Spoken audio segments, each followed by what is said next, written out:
Hello, hello, and hello. Hi, this is Helen Thomas and the CDFM study group. All right, so what I want to do with this video is just to go over some review notes for CDFM Module 2. So with all the other resources you have, by now you should have gone through all of them. And now I have some additional notes that I compile, because the more you go over the information, the easier it becomes for you to recall. Remember, do not just memorize what's in those pages, because you're not going to see the information in the same format.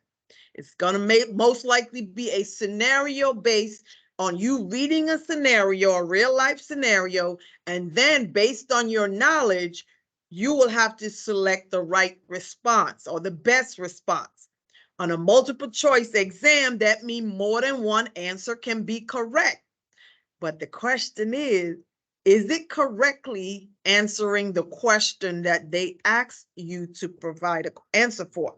Or is it just right? It's a right question. I picked it, but didn't answer. So always go back to the question. So it's more of, I'm going to ask the question. I'll pause for a little bit in case you're looking at the video later on and you want to try and answer it for yourself. So before I give the answer right away, I may talk about some of the topics more in detail again, because every time you talk about a topic and you know you have already studied it, talk about the information you learned in the past, because that is how you're able to tie this book together. Can you see it? Okay. You could tie the binder of information. They're not all individual chapters of information. It's one big information, and they couldn't give it to you that way. So you have to then tie it all back together for it to make sense. All right? So let's begin.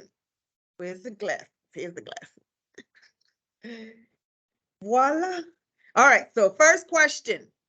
Which is the newest DoD armed service? Think about it. Which is the newest DoD armed service? It is the Space Force. So I think it was 2019. I don't have my other study guide with me. This is module 4 only, but I think it was around 2019 they established the Space Force. But the year doesn't really matter as long as you know it's the Space Force. Next question. Which act or which law identify the chairman of the Joint Chief of Staff as the senior ranking member of the armed forces?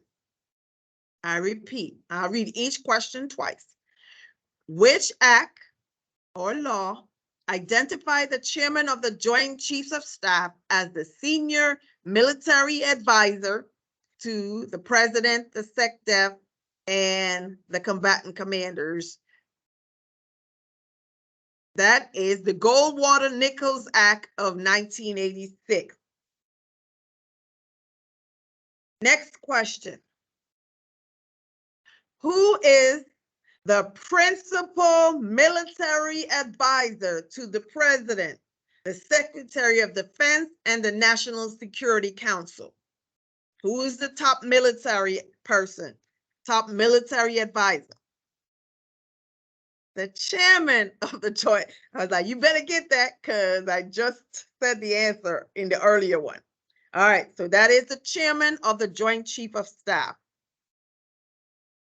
Who is the chairman of the Joint Requirements Oversight Council?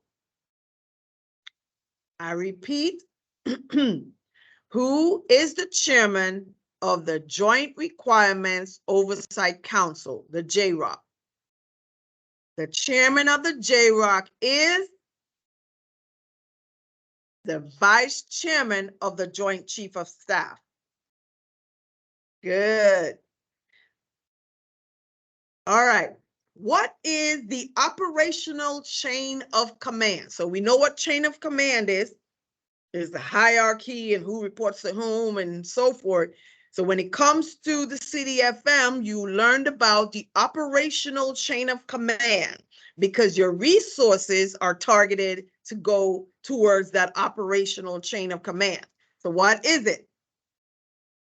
How does it run?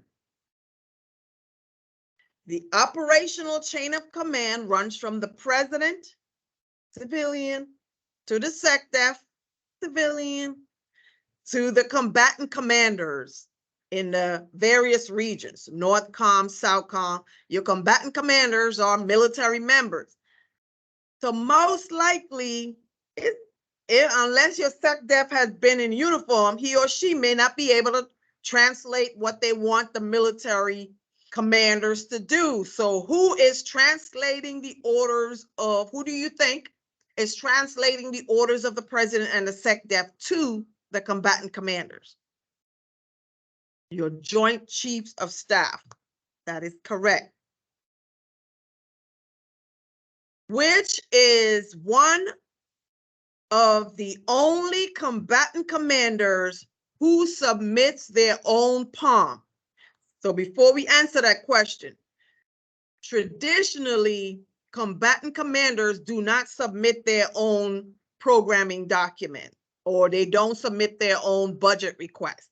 They go to the service that actually provides the resources, and they get inputted into that service. So, but there's one combatant command that you can tell us who submits their own POM. And what is that? Special guys, special operations. What is the name of the highest level strategy document in the U.S. government? Repeat. What is the name of the highest level strategy document in the U.S. government? So basically saying, what is the big op order? The National Security Strategy. Make sure. Well, who produces the big op order? The National Security Strategy. So that's not even on my paper. I'm just, since I talk about NSS, let's talk about who produces the big op order. The National Security Council. I think that's one of my questions, so I'm not going to ask who makes up the council yet. All right, so who develops the National Military Strategy? And we talked about that a little while ago. The chairman of the Joint Chief of Staff is the one who authors or develops the National Military Strategy. Then he's the SME, he's the advisor to the SecDef. Then he takes that National Military Strategy, what the military needs to do after he gets input from the other Joint Chiefs, and then he submitted to the SecDef, and the SecDef provides policy guidance to the rest of us. Next question. Which guide is developed from the National Military Strategy? Which guide is developed from the National Military Strategy? So as I mentioned, the chairman takes the NMS, National Military Strategy, gives it to the SecDef, Homeland Security, and everybody provides, that falls under the DOD, provides their input, and then that NMS is used to develop a final document. So when is the NMS submitted? It is submitted early on in the PPBE process. So the end result of the planning phase of P is the Defense Planning Guidance, the DPG. Next question. Who creates an integrated priority list? IPL. Repeats, who creates an integrated priority list? The answer is combatant commanders. So as I mentioned, most combatant commanders do not submit their own POMs. They don't submit their own requirements through the budget. They submit an IPL, integrated priority list, to the SecDef, the chairman of the Joint Chief of Staff, to the military service that's in charge of it. The IPL is detailing their requirements, the combatant commander's requirement. So that's the only document in the CDFM that we talked about that the combatant commanders submit. That is the IPL. These should be easy. Who is in charge of the budget execution phase of PEEB? The USD Comptroller. I'm not going to even repeat that one twice. Nor am I going to repeat this other one twice because it should come easy for you. Who conducts the planning phase of PEEB? The USD policy. Who is in charge of the programming phase of PEEB? That's the DK, Director of Cost Assessment and Program Evaluation. Here's a different way of asking this question I asked earlier. What is the final document in the planning phase of PEEB? I repeat, what is the final document in the planning phase of PEEB? That is the Defense Planning Guidance. So we have an individual who does several things. This individual is in charge of the programming phase of PEEB. This individual is responsible for updating the future year defense program. This individual provides guidance on the analysis of the alternative and the update of the cost requirements document, the CARD. You studied in module 2 in the cost and economic analysis. Who is this individual? So let's see, programming phase of PEEB, future year defense program updates, analysis of the alternative, and update or guidance on the CARD development. That is the DK, Director of Cost Assessment and Program Evaluation. So once the budget and the POM is submitted to OMB, there is a time frame or a face-to-face session between OMB and the DoD Comptroller, USD Comptroller. What is that session called? There's an annual face-to-face session between OMB and USD Comptroller to discuss the programs and the budget. What is that session called? It is called the fall review or the joint review. And I just thought of another question. So a follow-on question, and I'm going to add it. Let's see, fall review. So I'm going to add it to this one. All right, so once OMB makes the final decision on what they're going to send forward as the final numbers or programs, what is it called? I repeat, once OMB, so in the fall review, OMB and the USD Comptroller sits down, they go over the numbers, they give their recommendation. OMB says, no, we're not sending this. But if at some point the Office of Management and Budget makes a final decision, and when that is when that's done, it's called what? It's called the OMB passback. So I can add that. All right.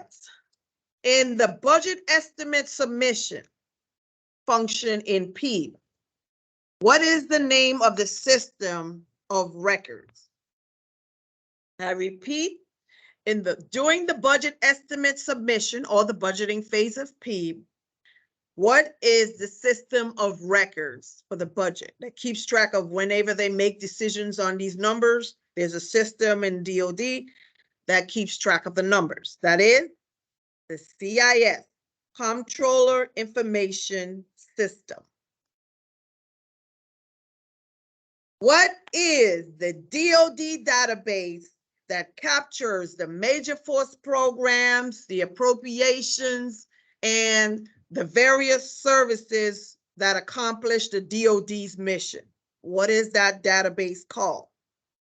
That database, because it's the only one that uses the word database, is their future years defense program? All right.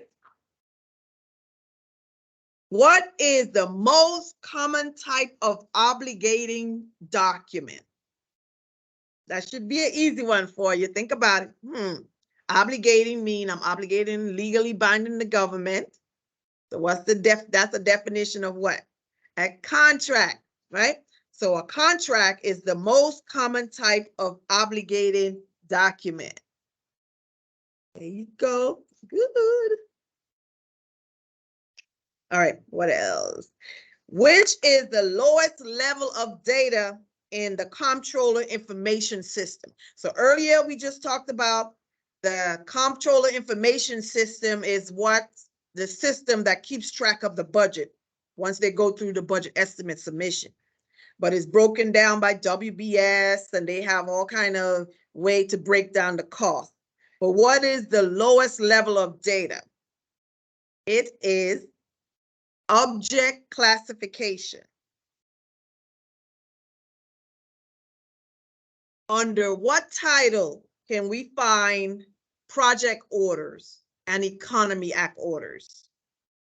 Title usually tell you it's a law or it's a U.S. code. So it may say title, it may say act, statutory, law. So under what title it covers project orders? And likewise, under what title covers Economy Act orders? All right, project orders are covered under Title 41, 6307, and Economy Act is covered under Title 31, 1535. So at least for the Economy Act, you need to know the 1535 because normally we say ADA violation, Anti-Deficiency Act violation is Title 31. Well, guess what? There's a lot that's happening under Title 31, like your purpose, time, and amount. What am I violating? So Title 31, 1535, Chapter 15, Paragraph 35 is Economy Act order, and Title 41 is your project. So let's see how we can do that. Project Economy Act 4131. I got a lot of questions, so. When you're having fun, you don't even realize how much work it is, you know? This is like what? 16 pages, but I'm not gonna go through all of them. All right, contractor officially defaults before completing the terms of the contract. What can be done? Terminate for contractor default. If I think the answer is gonna be easy, I might not repeat it twice. Okay, so don't hold me to it. Funds shifted between appropriations. So when you shift funds from one appropriation to another appropriation, what is that called? That is a transfer. Funds shifting within the same appropriation, that is called reprogramming. How about when we move funds from one ship class to another ship class? Because we don't normally use these terms, so I made sure I pull a question out for that one. That is a transfer. So the bottom line, if you're moving out from one classification or one category of stuff to another category, transfer out.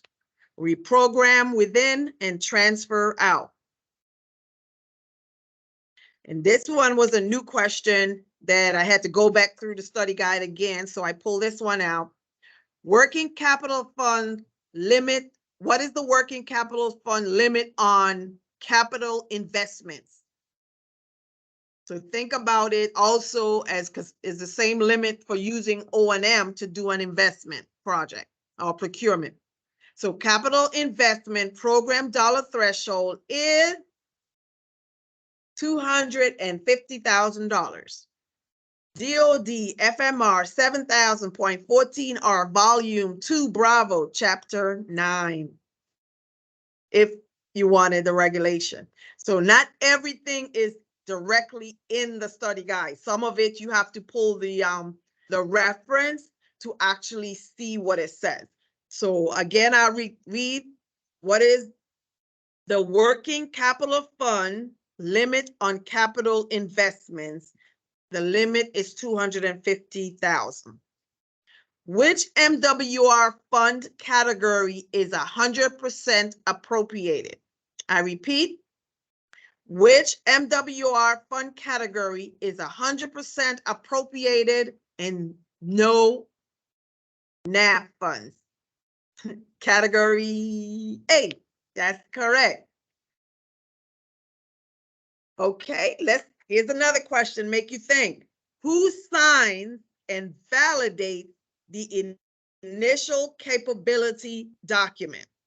I repeat, who signs or validates the initial capabilities document? So before I answer it, you need to first know, okay, what is the initial capabilities document?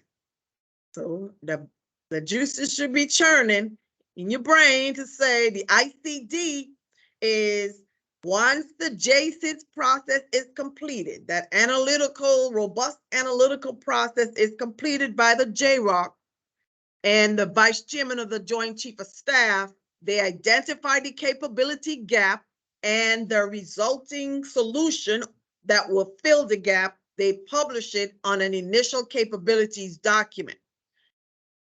But once that ICD is done, it's got to go somewhere. They don't just automatically, because the chairman of the Joint Chief of Staff says, yep, the vice chairman says, okay, this is go fill the capability gap. No, that ICD needs to go to the Joint Chiefs of Staff. So now it needs to go back to each one of those so they can get buy-in and say, you know what, from an Army perspective, I don't think that capability is going to work, or this is what you need to do. So you get the subject matter experts. So let's go back to the question and I give you the answer. Who signs and validates the initial capabilities document that comes from the JROC and the vice chairman of the Joint Chief of Staff? The answer is the Joint Chiefs of Staff. So the vice chairman goes back to the joint staff to get their input to validate the ICD. During the material solution analysis phase, what is the document called that plans the risk mitigation? So you know, in all of these processes, the goal is to try to reduce risk. So in the first phase of the acquisition process, what is the document that is used to mitigate risk? That is the analysis of the alternative. So it's like getting various courses of action, make sure they can meet the objective, then identify the risk, because there's a risk associated with every decision that we make. And so once you identify the risk, then they can mitigate the risk. So in the material solution analysis phase, that is the AOA, the analysis of the alternative. So who provides guidance on this analysis of the alternative? If I'm comparing numbers, cost as an independent variable, I'm talking cost analysis, who do you think at the DoD level I should go to get guidance, input? The DCAPE, right? Remember earlier I said the DCAPE is responsible for all of these things. So anything dealing with cost analysis at the DoD level, the DCAPE is involved. All right. What does ACAT-1 Delta and ACAT-1 AM signify? Or what does it tell you? ACAT-1 Delta and ACAT-1 AM, what do they signify? It signifies that it's a defense or DoD level program. It's a major acquisition program, and it's at the DoD level. So if you put a C behind it, it tells you it's the component level. Next question. What document is used to track initial cost, schedule, performance objectives of a acquisition program? What is the name of the document, the initial document that tracks the initial cost, schedule, and performance? And it's prepared by the program manager. Let me help you out. That is the acquisition program baseline. That's the starting point or starting status of that program before they start moving into the material solution analysis. We need some starting numbers. Talked about that. What are the 3 ways to view life cycle costs? So we talked about life cycle costs when we went through that particular section of cost and economic analysis. But there's 3 ways to look at the life cycle cost. Work breakdown structure, that's your WBS. Appropriation category, am I using O&M, MILPERS, or the cost category? Am I using research, investment, operations and support, or disposal dollars? And disposal is, operations or O&M. All right. This method of grouping life cycle costs is of greatest interest to the financial managers in an acquisition program. Question: this method of grouping life cycle costs, so the different of the 3, which one is the greatest interest to financial managers? That is the cost category. So again, the 3 types of categories are WBS, appropriation, and cost category. So the greatest interest to the financial manager is the cost category. In an acquisition program, for those that are at the DoD level, they all require a CARD, cost assessment review document. The draft card must be submitted when? 180 days before what? The first, I think it's the OIPT. And the final card must be submitted before the OIPT. How many days? 45 days. So 180 and 45. Who are the principal members of the National Security Council? I repeat, who are the principal members of the National Security Council? That is the president, the vice president, the secretary of defense, the secretary of state, secretary of energy, and the secretary of the treasury. How many is that? 5. So you need to know who are the primary members who are always there. And you have your advisors to the National Security Council. We talked about the chairman of the Joint Chief of Staff, senior military advisor, and then you have the director of intelligence. Who chairs the Defense Acquisition Board / IT, Information Technology Acquisition Board, or whoever he designates? It is, or it's also called the Milestone Decision Authority for DoD level programs. That is the USD-ANS, Acquisition and Sustainment. But then there's a co-chairman on the Defense Acquisition Board. They have a representative on the DAB, which is co-chaired by the vice chairman of the Joint Chief of Staff. Question: your program is authorized, the authorizers authorize 15 million for your programs. Certain programs, they authorize you a total of 15 million for a particular program. On the appropriation side, they appropriated 20 million for that same program.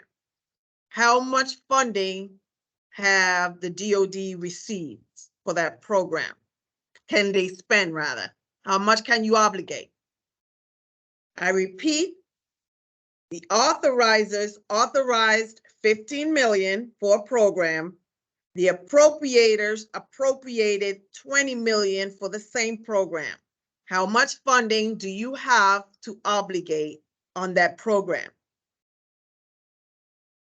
You have 20 million. So it doesn't matter the difference between the authorized dollar amount and the appropriated. Just remember, the purpose of the authorization law is to authorize the program. It don't matter if they list money, you don't have no money, right? The appropriation is what gives you budget authority or the authority to obligate, authority to spend.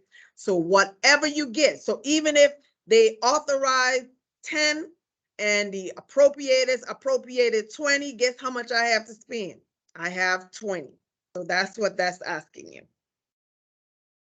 All right, your agency, commander's coins. Your agency makes a coin for the commander, and it has the name of the agency, the name of the agency head, the commander in charge on the other side. Can the agency pay for this coin with appropriated funds? Yes or no? Again, the coin, and then you also need to know the use. The commander's coin has the name of the organization. It has the commander, or you can have the first sergeant, sergeant major on it. And it's given for awards. Like if somebody won an award, the commander can give an award. Can you use appropriated funds to buy coins in this instance? The answer is yes. As long as it's not, let's say the commander, you use appropriated funds and the commander is giving everybody coin for you, a coin for you. Okay, you smile today, here's a coin for you. As long as it's not given to everybody and it's not personalized for that particular commander. So it's not, hey, I want my symbol on here, my state on here. Once they start making it individualized to that commander instead of the agency, then you have to use personal funds to buy those coins. That commander has to use personal coins. Commander has to use personal money, personal funds to buy coin that they personalize with their information. As long as it has, okay, from the commander of this particular unit, this organization, yes, you can use appropriated funds. Now, the working capital fund, we says, is a no year. Those funds don't expire. So does that mean that they don't answer to anybody? They just do what they want to do? The answer is no. They have to answer to OMB also, Office of Management and Budget. So they answer to USD Comptroller and they answer to OMB. So who does the working capital agency send their budget requests to? Or their, what do they call it, rates? Or whatever budget request comes from, trickles down from OMB. Who does the working capital fund send it to? They send it to the USD Comptroller. USD Comptroller provides it to OMB. In previous sessions, we learned about the various cost estimating methods. So there's a cost estimating method that says you have one similar system already in the inventory. So I'm going to use the cost of developing that system and sustaining that system to be my starting point. What type of estimating method is that? That is analogy. Analogy says I have one similar system already in the inventory. Gotta excuse me, my eyes are hurting. All right. Which cost estimating method says that I don't have one system, I have several systems that have similar attributes to what I'm trying to develop? So I take the cost of developing the attribute from this system 1, system 2, system 3, all those individual costs, and then I come up with an estimate to develop what I want to develop. What type of estimating method is that one? That is parametric. And then that's top down. And then the other one that is bottom up is very detailed, very costly. It's where you don't have nothing in your inventory, so you have to get the cost of every intricate component to come up with your estimate. That is the engineering process or the engineering estimate. In Lean Six Sigma, what does analyze mean? So let me go over the Lean Six Sigma steps because I wrote it down. It is called, so the answer to that question, the Lean Six Sigma step, analyze, means cause and effect. So these are the steps. Define. The Lean Six Sigma says define the problem, so find it. Measure, which is to collect the data. Analyze what caused the problem, so cause and effect, and improve the process. So that's how you put controls in place to improve that process. Lean Six Sigma. Proceeds from the sale of recyclable material at an installation should be done. What do you do with it? Okay, I'm almost done. It is credited to funds available for operations and maintenance, your O&M, at the installation. So those funds that you can use, that recyclable funds, those working capital funds revolving, unless you meet the threshold. And I think the new threshold is like 10 million or something. It's some big number. But so like on an installation, they charge people to recycle. They give you money to recycle. What else? Fishing, hunting, bowling alley, all of those type of funds. Well, as long as you have the statutory authority.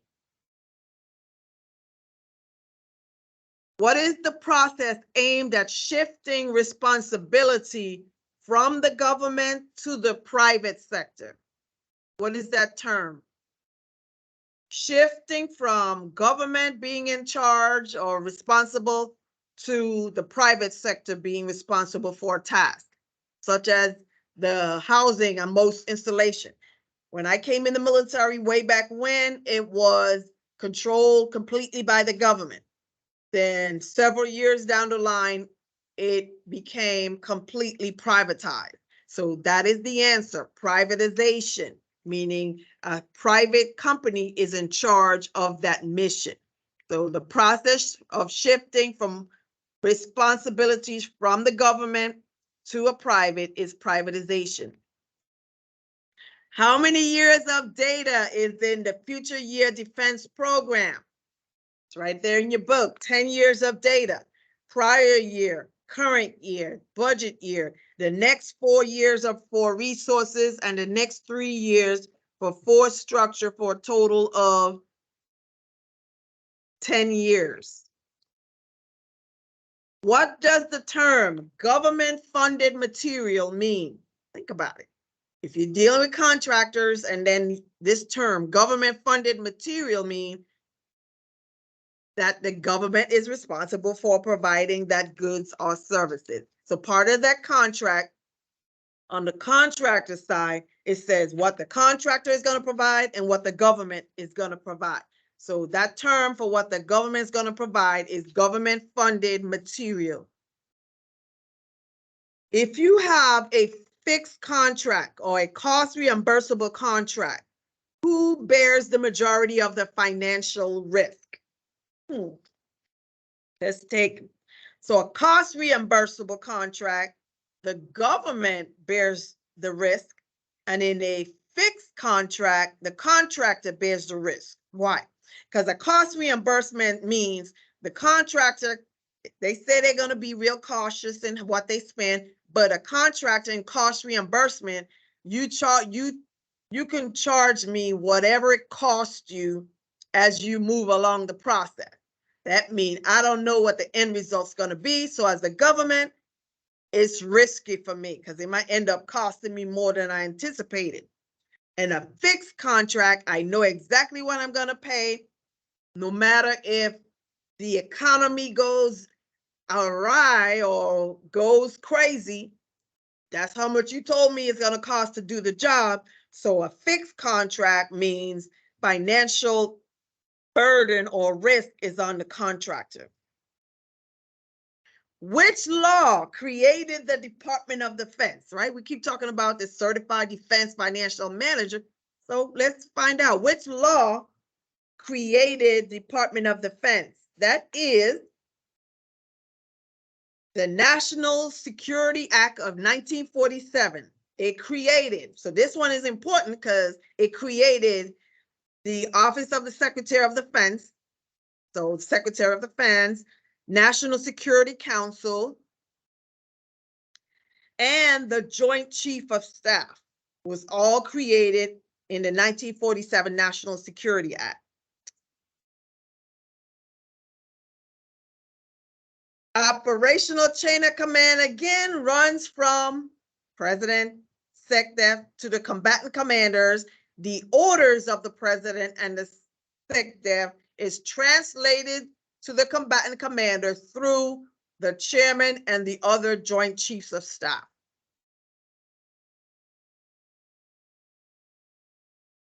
Okay. Once the JSIS process is completed, what is the name of the document that details the material solution? Because we said that in JSIS, if it's a material solution, it triggers the defense acquisition. If it's a .mlpf minus the M, it's the PPBE. But once the JSIS process is over, the JROC and the vice chairman of the Joint Chief of Staff complete a document to detail the capability gap and the solution they think will fix it. What is that document called? The Initial Capabilities Document, the ICD. Then the ICD is presented to another body of individuals before it becomes the official. Once the JROC is done, because I need to make sure you understand that JROC also has individual from the other services in it, the Joint Chiefs of Staff. So they're already in the process with the ICD, but it needs to be finalized. So it's not the JROC part of it that finalizes it, it's the Joint Staff, the Joint Chiefs of Staff. I wanted to clarify that because most people do not understand that the JROC is made up of representative from the Army Joint Staff, the Navy Joint Staff. All of them are sit on that council as they're doing the analytical testing. And then they're presenting it to the senior Joint Chief of Staff personnel, not just their representative. So if you're asked who approves the ICD, the Joint Chiefs of Staff approves the ICD. Who completes the ICD? The JROC and the Vice Chairman of the Joint Chief of Staff completes the ICD. Now, if you have a contingent liability on a contract, how do you obligate, or when do you obligate? Once the contract is awarded, and let's say in the contract it says the contractor agrees that if they can deliver the item 2 days early, you're going to give them additional money. That's contingent upon what they do, they get more money. So do you obligate the base amount of the contract and the contingent liability? That is the right answer. Yes, you should commit all of it, but obligate only the amount for the base part of the contract. So go back to the question. Should contingent liabilities be obligated upon contract award? The answer is no, but they must be carried as an outstanding commitment until the obligation is determined. So if they earn it, the money's already set aside, administrative reservation in a commitment. So now you just need to obligate them. You do an amendment and you just need to adjust and update. What is an example of a no-cost agreement? This is like a random question based on some information I read through the material. I repeat, what is an example of a no-cost agreement? And the answer is when you use memorandums of agreements or memorandums of understanding.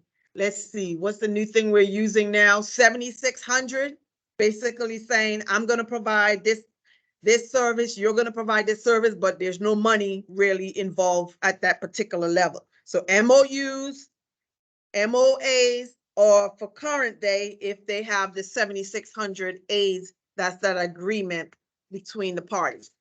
All right. And I've got about 5 more minutes and I'm on my last page. Good timing. All right. So the Defense Working Capital Fund uses what type of rates?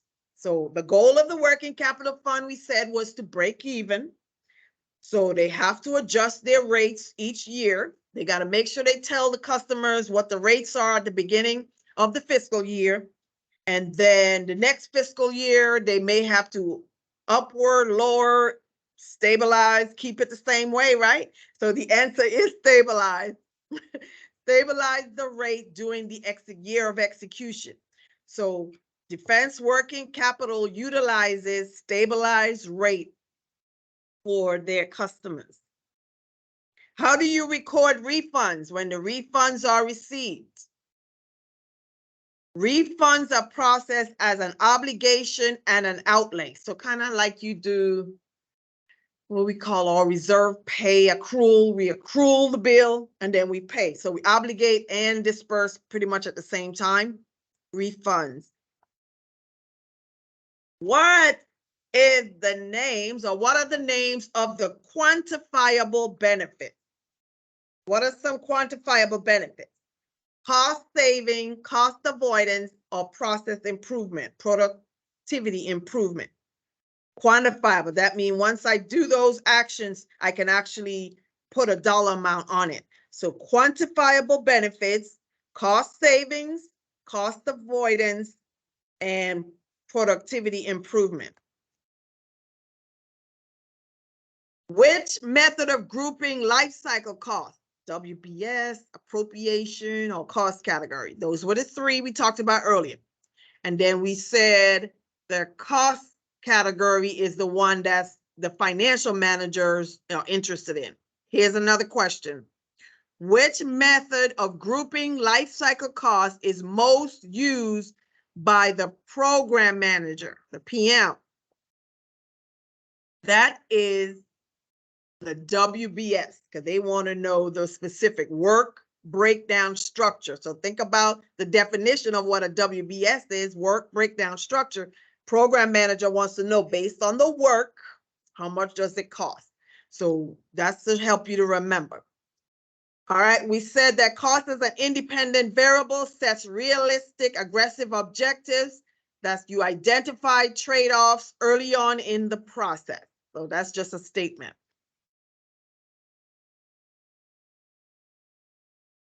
What is the difference between correlation coefficient and linear regression? Let's see what I say here. Correlation coefficient measures the degree of the relationship between two variables, and linear relationship just kind of look at the best fit. So you kind of look at a line and then you see how the variables fit on the line versus how do they correlate with each other. If I say that people with highest test scores produce better, I compare test scores to productivity. That's correlation. Linear regression is looking at a line and see how the scores, the relationship of the scores on the line. What are the stages of team development?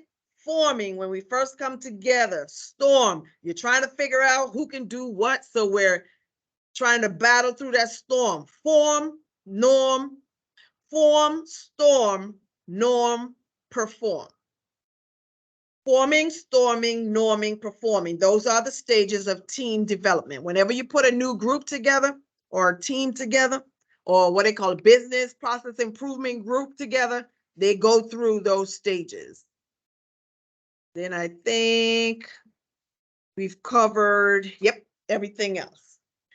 All right, so I just wanted to do a little Q&A session with some more of the module 2, because module 2 appears to be the most difficult for some individuals because it's a lot more information. So as I get more time, I try to go through the material and pull out more different questions and answers. And the more you look at the information from different angles, whether it's question and answers, whether it's writing down what you know, whether it's looking at a topic, looking away, then you become more familiar with the topic. All right, I've reached my limit for today. I want to thank you guys for stopping by in the CDFM study group. Be sure to subscribe to our CDFM study group. Again, share the YouTube page with others. The more activity that comes out on our YouTube page, the YouTube platform will then advertise our page so more people can find it, so it'll help them to also become CDFM certified. All right, my name is Helen Thomas, and this is the CDFM study group. I'll see you guys again next time.